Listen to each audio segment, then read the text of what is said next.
Live from downtown Vancouver at the Vancouver Film School campus, it's time for EP Live. Hey, welcome to EPN. My name is Victor Lucas, and we bring you the latest in everything cool every single day. Happy Monday. I know that Monday can be a miserable day for people out there sometimes, so let's try to brighten things up, all right? It's the end of the day if you're on the East Coast, and it is very close to the end of the day if you're on the West Coast. We've got a great episode for you, and yes, once again, we are live in our space at the VFS Cafe, which is at 390 West Hastings in Vancouver, BC. You can always come on down and watch the show live and in person and meet the cool guests that we bring into the show. And we've got great guests from Phoenix Labs in today to talk to us about their game called Dauntless, which they've been working on for a while. But we've got a rundown to get to, and we are going to dedicate this to two people, to Luke Perry, who sadly passed away today, and it's just a tragic story overall, and clearly was able to touch a lot of our lives through a lot of different work that he has been involved in. It wasn't just 90210, but a lot of other things as well, and it's kind of a big deal because he shoots in, well, it is a big deal. He was been shooting a show in Vancouver, Riverdale here, so there's a big part of the creative community in the town that has been affected directly by this. So rest in peace, and our condolences to all that knew him. But we also want to give a shout out to Edible Fitness, who really enjoyed our David Hayter interview on Friday, and that was a real treat to have David in the studio with us. It was a great show, and we had a good time. But let's get started with our rundown. One of Hollywood's most influential actors is hoping that he'll get the call on the codec. Star Wars and Annihilation, Star Wars and Annihilation's Oscar Isaac wants to play Solid Snake in the Metal Gear Solid movie. When asked by IGN if he'd like to appear in any video game adaptation, Isaac didn't hesitate to name Metal Gear, prompting waves of approval on social media. The Metal Gear Solid movie's director, Jordan Vogt-Roberts, has even weighed in, saying that although casting is yet to begin, the ball is in Isaac's court, so he could play the character if he wants. The film adaptation doesn't have a release window yet, so we might have to wait a while before casting announcements are made. I love Oscar Isaac. I think he's a phenomenal actor, and he's a chameleon, and I think he might not be the first person you think of when you think of Solid Snake, but I think he could really embody that character and bring something fresh to the role and make him, you know, super fun. But you know what? I'm going to throw my hat in the ring for David Hayter. I think the guy's got his chops. He's played the character forever. I think people would get a kick out of an actual live action performance of the role, and I think he could nail it. And I think that would be you know, a major fan service. But he was pretty clear that his relationship with Kojima has taken some different turns. So I don't know if we'd ever see that happen. But you know, it's weird that Kojima is not associated with this franchise anymore in the game form, but he's still involved directly with Jordan Vogt-Roberts on the making of this movie. So very fascinating stories all the way around. But if David Hayter isn't in the list of applicants or the likely sort of approved actors for the role, absolutely, Oscar Isaac would be amazing. What do you guys think? And if Netflix is, we got a Netflix story, and Netflix has just got their first Big Picture nomination for Roma, but it might be their last. Late last week, reports surfaced that Hollywood legend Steven Spielberg is planning to ask the MPAA to change their rules and make streaming films ineligible for Oscar nominations. Spielberg compares Netflix movies to television films, arguing that they're not the same as the theatrical experience. Now, Netflix has reported in a statement, they've responded in a statement that they point out that streaming makes movies more accessible to a wider audience, like low-income people who can't afford a night out at the movies and people who live in locations without a movie theater. Netflix argues that this gives filmmakers a better way to share their art. Several other prominent voices in Hollywood have made the same argument in favor of streaming, and Spielberg contemporaries like Martin Scorsese and the Coen brothers have already started making Netflix movies. Still, Spielberg is on the board of governors at the MPAA and he's got a lot of sway, obviously, in Hollywood, so we'll have to wait and see what happens here.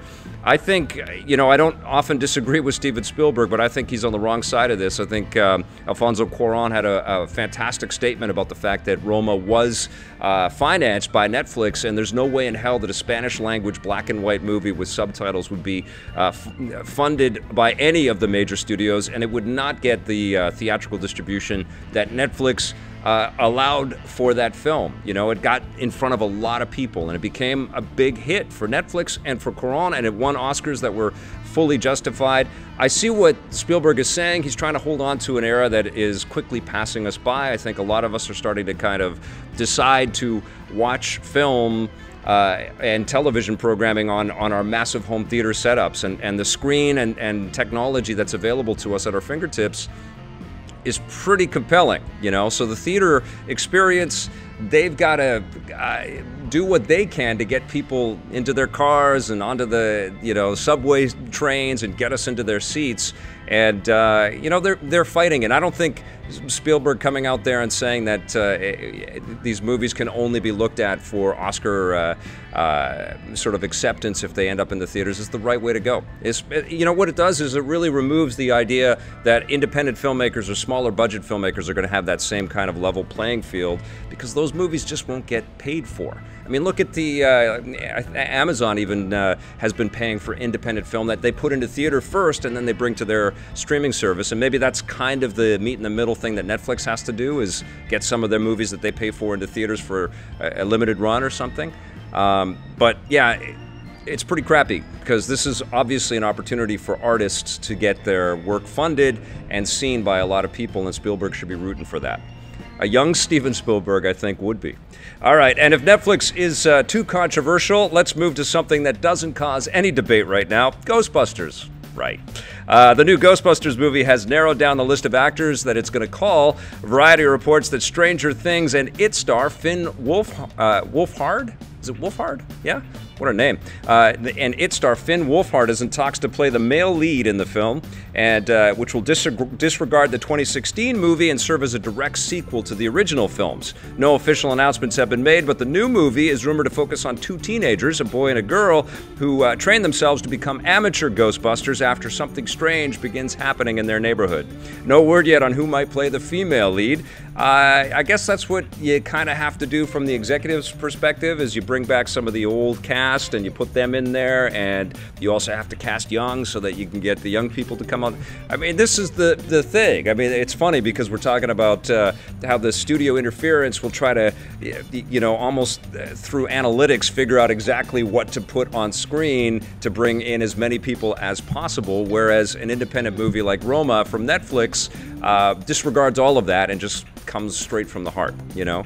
And I don't know if a Ghostbusters movie in 2020 would be able to be built in the same way that the Ghostbusters film was back in the 80s, and sort of the seat of your pants kind of making it up as you go. There's too much money invested into this, and it's incredibly controversial, and it sucks. I just want a great movie out of this, you know? And I think it's Jason Reitman now is he's the director, and he's probably working with his father, I would imagine, on the script. So I just want it to be great.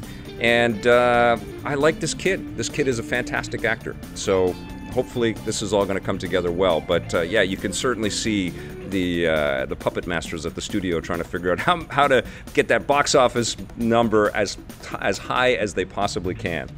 All right. The third time wasn't exactly the charm, so the Trine series is returning to its roots.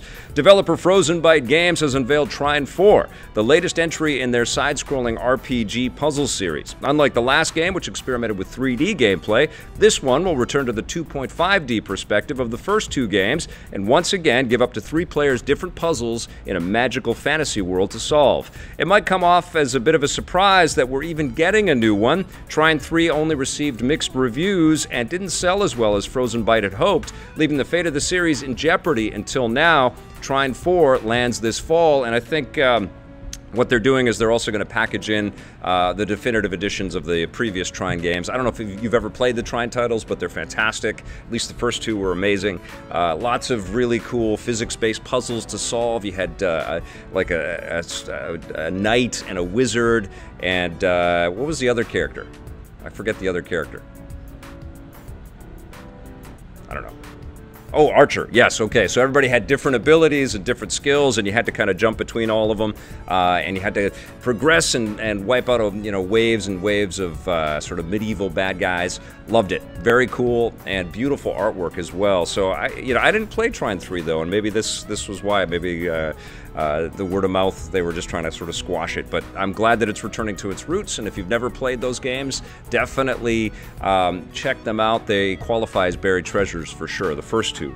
All right, Apex Legends is already a Titan-sized hit, and it just keeps getting bigger and bigger. 1 month after launch, EA and Respawn Entertainment have announced that the game has now crossed the 50 million player threshold. That's double the 25 million they announced after the first week, and makes Apex Legends the fastest growing Battle Royale game yet.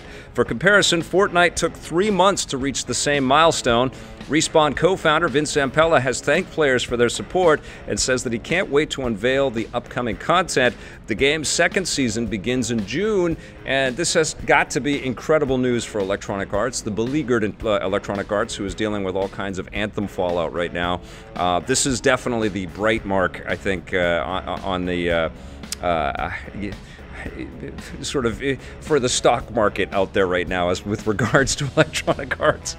I'm happy as hell for Respawn. I think that's fantastic. This is a studio that was crafted out of a lot of drama that was going on between Activision when Vince Zampella and his other co-founders were working there on Call of Duty titles, and they left and it was messy, and they got to work on Titanfall and they blew us away, and Titanfall 2 was incredible and it didn't get the sales that it deserved. So this is pretty fantastic that they're getting all kinds of buzz around Apex Legends, and pretty soon Star Wars Jedi Fallen Order. We're going to see all kinds of stuff on that next month, which is also being made from Respawn. And hopefully this sort of creates a blank check kind of attitude over at Electronic Arts to let these incredible creators create incredible things for us. Very excited. It is a very cool game. It deserves this much love and attention, even though the Battle Royale market is incredibly crowded right now. But kudos to everybody at Respawn. Great stuff.